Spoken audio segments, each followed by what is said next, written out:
నేను ఒకటే మిమ్మల్ని కోరుతున్నా, మనం అందరం టాప్ 10 ప్రిన్సిపల్స్లో వాటర్ ఈజ్ వన్. ఇప్పుడు పై నుంచి మీరు చూస్తున్నారు, ఒకసారి చూస్తే పైకి పని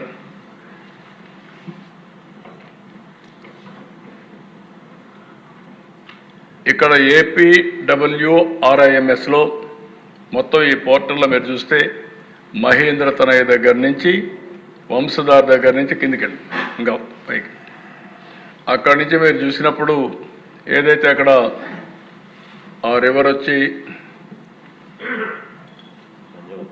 జంజావతి, నాగావళి, జంజావతి, దెన్ నెక్స్ట్ ఇక్కడ వరుసగా అన్ని చిన్న చిన్న రివర్స్ అన్నీ వస్తాయి. అవి చూసుకుంటూ నేను కిందికి వెళ్ళి తాండవ, ఇవన్నీ గోదావరి, ఇంకా కిందికి కృష్ణ, నెక్స్ట్ కిందికి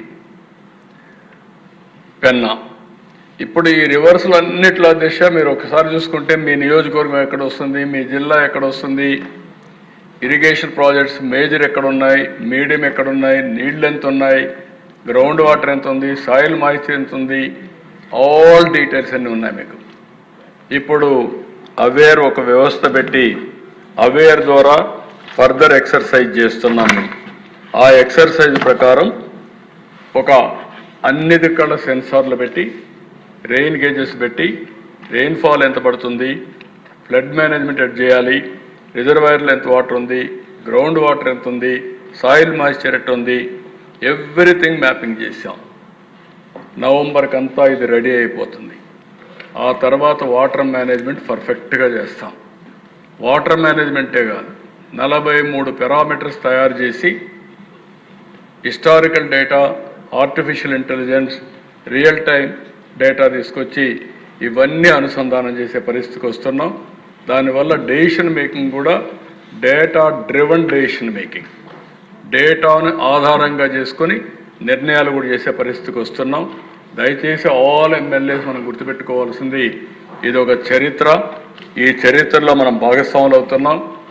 ఈ రాష్ట్రంలో అందరికీ అన్ని విషయాల్లో నీళ్లు ఇవ్వగలిగితే, నీటి భద్రత, మనం వాటర్ సెక్యూరిటీ ఇవ్వగలిగితే వ్యవసాయానికి, ఇండస్ట్రీకి, తాగడానికి, తర్వాత ఆటోమేటిక్గా అభివృద్ధి జరుగుతుంది. కాబట్టి దీనిపైన శ్రద్ధ పెట్టమని మిమ్మల్ని అందరూ కోరుకుంటూ, నేను చాలాసార్లు ప్రయత్నం చేశా. చాలామంది యంగ్స్టర్స్ మీరున్నారు, మీరు కూడా ఒకసారి ఇరిగేషన్ మీద అధ్యయనం చేయాలి. చాలామంది ఇరిగేషన్ పైన అధ్యయనం చేయడం లేదు. ఒకప్పుడు నేను చూసేవాడిని, 78 ఫస్ట్లో ఎమ్మెల్యే అయినప్పుడు 81 వరకు ఇరిగేషన్ మీద పెద్ద శ్రద్ధ లేదు. చాలా నామినల్గా డబ్బులు ఖర్చు పెట్టేవాళ్ళం. ఆల్మోస్ట్ మర్చిపోయాం. 83 నుంచి ఎన్టీ రామారావు గారు ఫస్ట్ టైం అయిన తర్వాత బచావత్ అవార్డుని రీడిఫైన్ చేశాడు.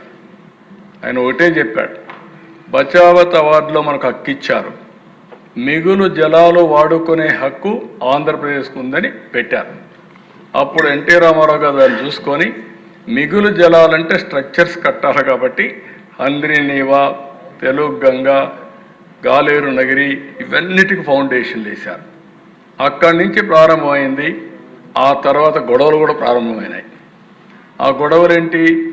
జిల్లాల మధ్య, గ్రామాల మధ్య, ప్రాంతాల మధ్య రకరకాల రాజకీయాలు చేయడం మొదలుపెట్టారు. ఈరోజు ఆ సమస్యలన్నీ పరిష్కారం చేసి ఒక రాష్ట్రం, ఒకే నదులన్నీ అందరికీ వాడాలి. ఒకప్పుడు మనం చూసేవాళ్ళం, కరెంట్ ఎక్కడ ఉత్పత్తి అవుతుందో తెలియదు, మన బటన్ నొక్కితే లైట్ వెలుగుతుంది. ఈరోజు వాటర్ ఎక్కడ వర్షం పడుతుందో తెలియదు, మీరు కాలువ దగ్గర పోతే నీళ్ళు వస్తాయి. ఆ పరిస్థితి ఇస్తున్నాం. ఇది మీరు అర్థం చేసుకోవాలి. రేపు రాబోయే రోజుల్లో వంశధారలో వరదలు వస్తే నేరుగా నీళ్లు మీకు పెన్నాలు అవైలబుల్ ఉంటాయి, సోమశిల, కందనీరులో ఉంటాయి. అలాంటి సిస్టమ్ పగడ్బందీగా తీసుకొస్తున్నాం. ఈరోజు ఈ సంవత్సరంలోనే, ఇంకో 2 ఏళ్లలోనే మీరు చూస్తే వంశధార, నాగావళి, ఉత్తరాంధ్ర సుజల స్రవంతి కనెక్ట్ అయిపోతుంది. అక్కడి నుంచి మీరు ఇంకో పక్క చూస్తే ఈ పక్క కృష్ణాకు వస్తున్నాయి. కృష్ణా నుంచి కొంచెం ముందుకు తీసుకపోతే నాగార్ సాగర్కి వెళ్ళిపోతాయి దగ్గరికి. సో ఇది ఒక అనుసంధానం అనేది ఒక ముఖ్యమైనటువంటి ఇది.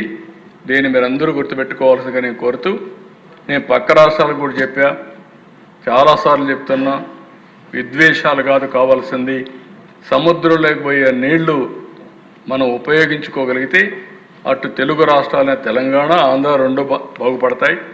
ఇంకొక విషయం కూడా మీరు గుర్తుపెట్టుకోవాల్సిన అవసరం ఉంది. చరిత్రలో చాలా వివాదాలు చూశాను నేను. ఎన్టీ రామారావు గారు ముఖ్యమంత్రిగా ఉన్నప్పుడు కాంగ్రెస్ నాయకులు వాటర్ అష్యూర్డ్ వాటర్ ఏమనేవాడు. అంటే కృష్ణాకు వాటర్ ఆయకట్టు వచ్చారు పచావత వాటర్ ప్రకారం. ఆ రోజు వీళ్ళు చెప్పేది ఏంటంటే, మీరు అక్కడ నీళ్లు కట్ చేసి మాకేమంటారు, ఇక్కడ కట్ చేసి ఇస్తే విరోధం అవుతుంది. ఎన్టీ రామారావు గారు ఒకటే చెప్పారు, వాటర్ ఈజ్ అష్యూర్డ్. వీళ్ళ అష్యూర్డ్ వాటర్ ఏమంటారు, నికర జలాలు ఏమంటారు, ఆయన మీకు నీళ్ళు ఇస్తాను తీసుకోమంటాడు. ఈ వివాదం చాలా రోజులు జరిగి, ఒకరోజు అయితే రాజశేఖర్ రెడ్డి కొంతమందిని తీసుకొచ్చి ఎన్టీ రామారావు గారు సెక్రటరీకి పోతా ఉంటే అడ్డం పడుకుంటే ఆయన కూడా అడ్డం పడుకోని గేట్ దగ్గర పడుకొని 4 గంటలు పడుకొని ఆయన కూడా నిరసన తెలియజేసే పరిస్థితికి వచ్చాడు. ఇలాంటివన్నీ చాలా జరిగాయి. అసెంబ్లీలో ఎప్పుడు కూడా పెద్ద ఇష్యూ అయ్యేది, అవన్నీ అధిగమించాం. ఇప్పుడు నీళ్లు సద్వినియోగం చేసుకోగలిగితే మనం ముందుకు పోయే పరిస్థితి వస్తుంది. అందుకే ఆల్ ఎమ్మెల్యేస్కి ఇది ఒక అవగాహన ఉండాలి. వాటర్ సెక్యూరిటీ ఒకటే చెప్తున్నా, నా జీవితంలో నేను ఎన్నో పనులు చేస్తున్నాను, కానీ అన్నింటికంటే నాకు ఎక్కువ తృప్తినిచ్చే పని ఇరిగేషన్ ప్రాజెక్టులు కట్టి నదుల అనుసంధానం చేసి అందరికీ నీళ్లు ఇవ్వగలిగితే అదే చాలా సంతోషంగా ఉంటుంది. అది చేయడానికి ముందుకు పోతామని చెప్పి తెలియజేసుకుంటూ, మరొక్కసారి టైం ఇచ్చిన మీకు, అదే మరి ఓపికగా అయిన మీరందరూ కూడా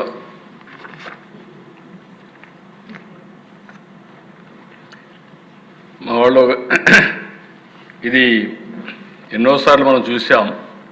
ఏ leader has to have vision, share his vision and inspire others to have their own vision for the benefit of society. ఇది డాక్టర్ అంబేద్కర్ చెప్పిన కొటేషన్. ఇది మనందరికీ వర్తిస్తుంది.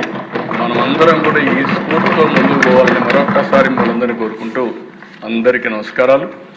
మళ్ళీ చెప్తున్నా, మనం ఈ యొక్క విజన్ని అచీవ్ చేసే వరకు ఎవ్వరు కూడా విశ్రమించకుండా కృషి చేయాల్సిందిగా విజ్ఞప్తి చేస్తూ అందరికీ నమస్కారాలు. Thank you.